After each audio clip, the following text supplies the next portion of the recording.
嗱，今日喺我哋嘅大修工位上面咧，就有一架一系嘅寶馬，好大鑊啊！卸晒機器大修啦，闖光換環。佢呢副機器咧就係 N13發動機。咁啊，其實依架車依副機器咧就係寶馬同標致去研發出嚟一副機器。其實佢成個結構咧係同 EA888二代嘅係一樣嘅結構原理嘅。咁啊嗱，衰就衰乜嘢咧？佢呢架車拉晒缸㗎啦。1000公里燒半升機油，所以燒機油燒得好犀利啊！即係拉缸拉好犀利。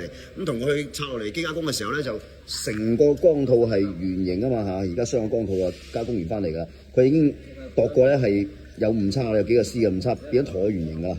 咁同埋咧，因為佢有活塞啊，呢個係一個設計缺陷嚟嘅。佢有活塞咧，呢個活塞環咧，佢原車拆落嚟呢個係一體式嘅。嗱，你見到佢旁邊咧係應該係通窿嚟疏通啲油啊！見到啲窿未啊？但係因為佢好容易會堵塞，形成積碳，所以喺個活塞工作嘅時候就會磨花個缸壁。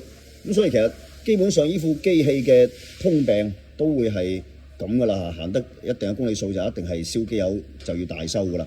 咁而家同佢換咧，嗱，所有嘅車友咧，大家注意啦！如果真係有副機器遇到咁唔好彩嘅情況之下去大修，記得一定要換改良版嘅活塞環。嗱，改良版咧就係分體式嘅，佢唔係一體。呢個係成個一脈相承一體式嘅啊。